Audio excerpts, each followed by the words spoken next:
The Tham Luang Cave sits inside the Doi Nang Nan mountain range in Chiang Rai Province, northern Thailand, close to the border with Myanmar. In Thai, the name means the Great Cave of the Sleeping Lady, a reference to a local legend about a princess who fled to the mountain and became part of it. The ridgeline above the cave said to trace the outline of her reclining form. The cave runs for more than 10 kilometers into the mountain.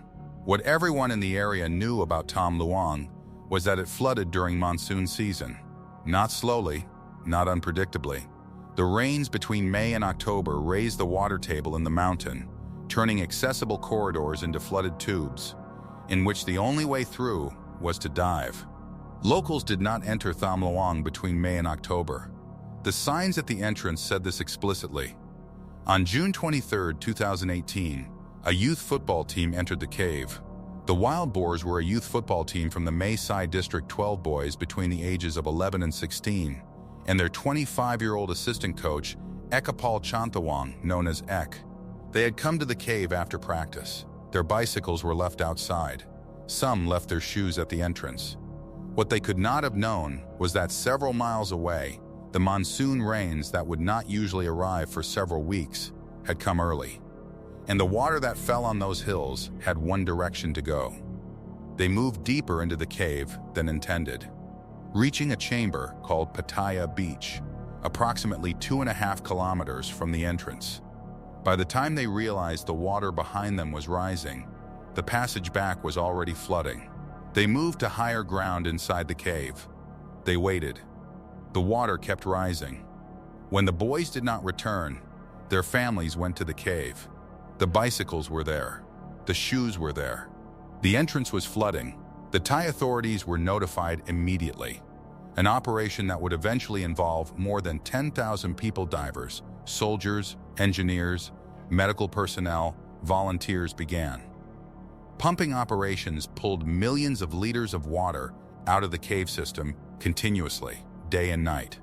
But reaching the boys, even knowing if they were alive, required cave diving, not recreational cave diving.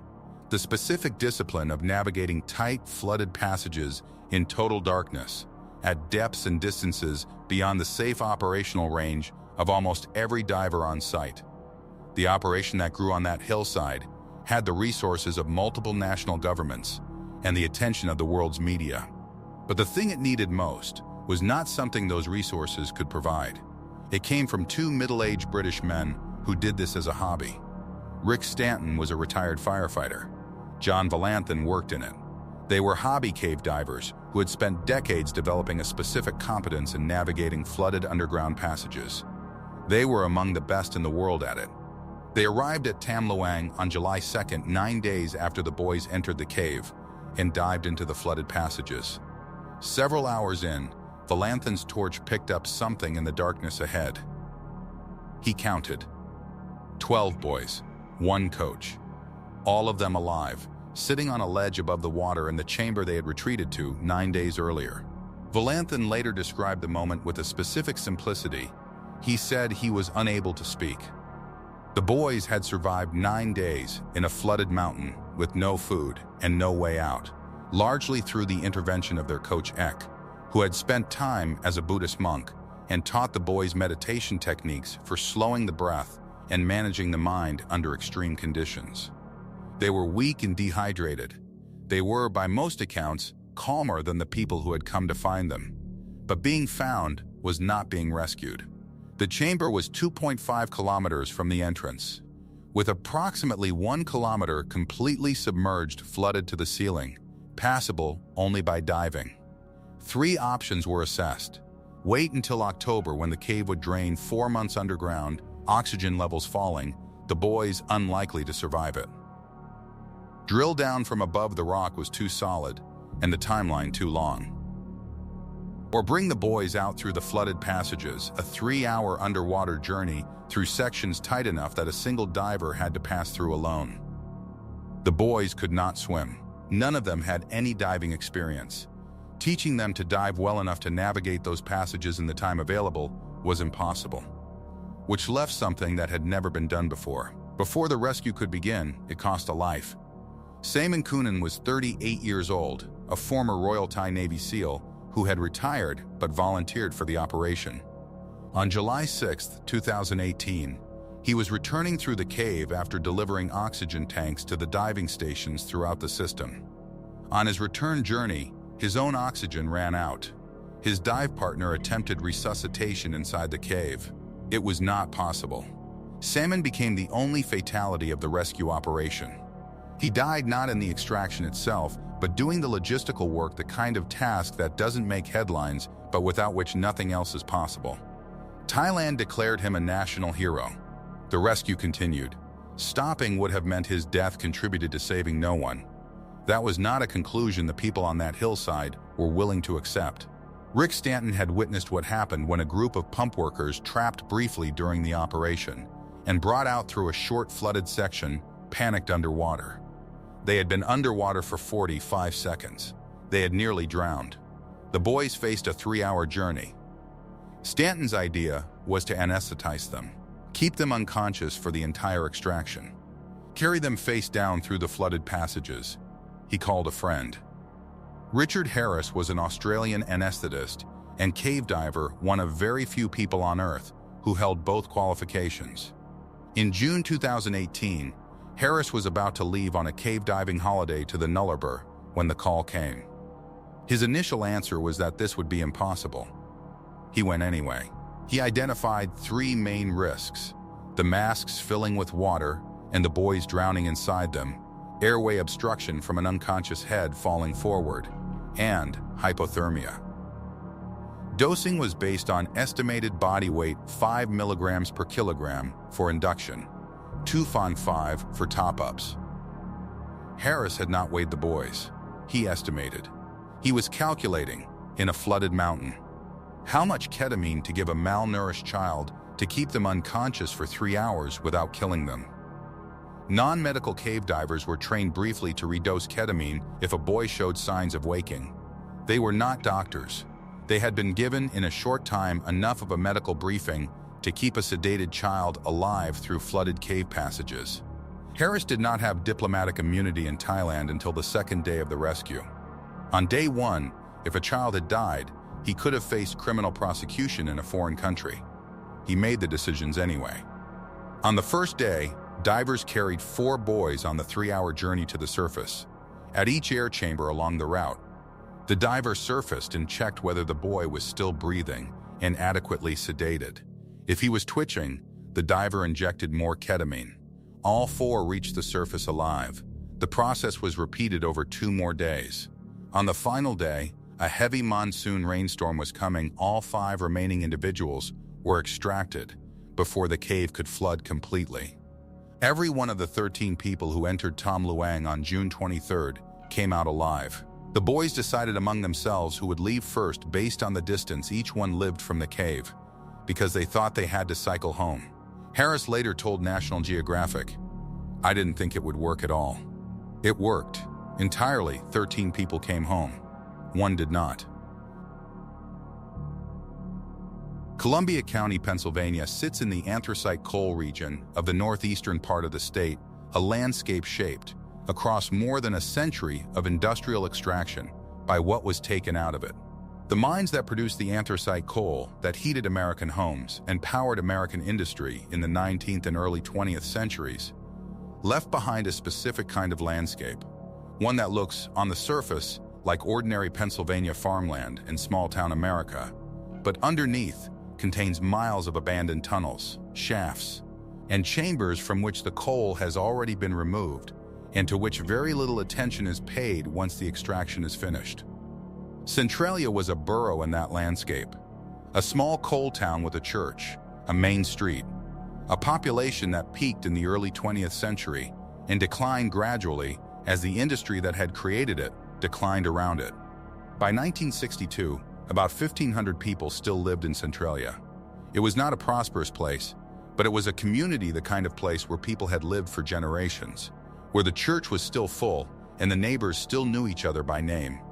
Underneath Centralia, the abandoned mine workings of the old anthracite extraction sat in the dark, empty, connected to each other by the same labyrinthine logic that connects all mine systems, following the seams, branching where the coal branched, forming a network of underground space that the town above it did not think about very often because there was no obvious reason to.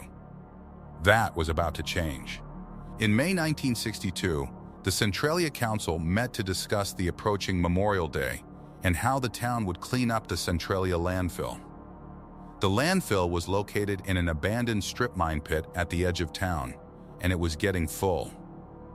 The solution proposed was the obvious one, the same solution that towns across America used for landfill management in that era. They would burn the garbage. The fire department lined the pit with an incombustible material to contain the fire, which they lit on the night of May 27, 1962. After the landfill's contents were ash, they doused the remaining embers with water.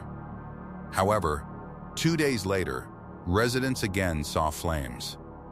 The fire had reached an exposed seam of anthracite coal at the edge of the pit. Anthracite coal does not extinguish easily. It is not like wood or paper. It does not burn quickly and go out. It burns slowly, steadily, and at temperatures that can reach over 500 degrees Celsius. Once it takes hold in a seam, it follows the seam wherever the seam goes, burning through the accessible coal and finding the next accessible section and burning through that. The seam that caught fire in May 1962 connected to the old mine workings under Centralia. The Centralia mine fire is a coal seam fire that has been burning in the labyrinth of abandoned coal mines underneath the borough of Centralia since at least May 27, 1962. It is burning at depths of up to 300 feet over an 8-mile stretch, covering 3,700 acres. At its current rate, it could continue to burn for over 250 years. Some have estimated that $50,000 may have been enough money to end the fire in 1962. Nobody spent the $50,000 in 1962. The fire spent the following 60 years getting progressively harder and more expensive to stop. For the first decade or so, the fire beneath Centralia was primarily a bureaucratic problem. Various attempts were made to contain it, trenches dug, the fire's path blocked, extinguishing agents applied. Each attempt worked partially, for a time, and then the fire found another route through the connected mine workings, following the coal wherever it still existed. By 1983, Pennsylvania had spent more than $7 million trying to put out the fire with no success. Beginning in 1980, adverse health effects were reported by several people due to byproducts of the fire: carbon monoxide and carbon dioxide, and low oxygen levels. Residents were finding that the air in their basements was not the same as the air outside. The ground in some areas was warm to the touch. Vegetation was dying in patches above the seams where the fire was burning. Steam rose from cracks in the ground. The fire, in other words, was becoming visible. The thing that had been burning underground for 15 years was beginning to announce itself to the surface. Then a 12-year-old boy was swallowed by the ground on Valentine's Day. On February 14, 1981, 12-year-old Todd Domboski fell into a sinkhole 4 feet wide by 150 feet deep that suddenly opened beneath his feet in his grandmother's backyard. Todd had been walking through the yard sent, according to one account, by his mother to find out why there were important-looking visitors in town that day. He noticed wisps of smoke rising from a patch of grass near a tree. He walked toward it. The ground gave way. Domboski saved himself by grabbing onto a tree root, and his cousin, 14-year-old Eric Wolfgang, pulled him out of the hole to safety. Later analysis would show the hole was expelling deadly quantities of carbon monoxide. Had he remained in there for only a few more minutes, asphyxiation would have likely occurred. He lived with the nightmares of it for the rest of his life. He died on February 4, 2022, of a prescription drug overdose, years of post-traumatic stress eventually taking the toll that the sinkhole had not. He was 52 years old. It was time to abandon the town. The federal government appropriated $42 million to purchase Centralia, demolish the buildings, and relocate the residents. Most residents accepted the buyout. They took the money, packed their possessions, and left the place where they had grown up, where their parents were buried, where their children had gone to school, not because they wanted to, but because the alternative was to remain above a fire that had been declared unextinguishable at any reasonable cost. Not everybody wanted to leave. And for the next 10 years, legal battles and personal arguments between neighbors became the norm. All real estate in the borough was claimed under eminent domain in 1992 and condemned by the Commonwealth of Pennsylvania.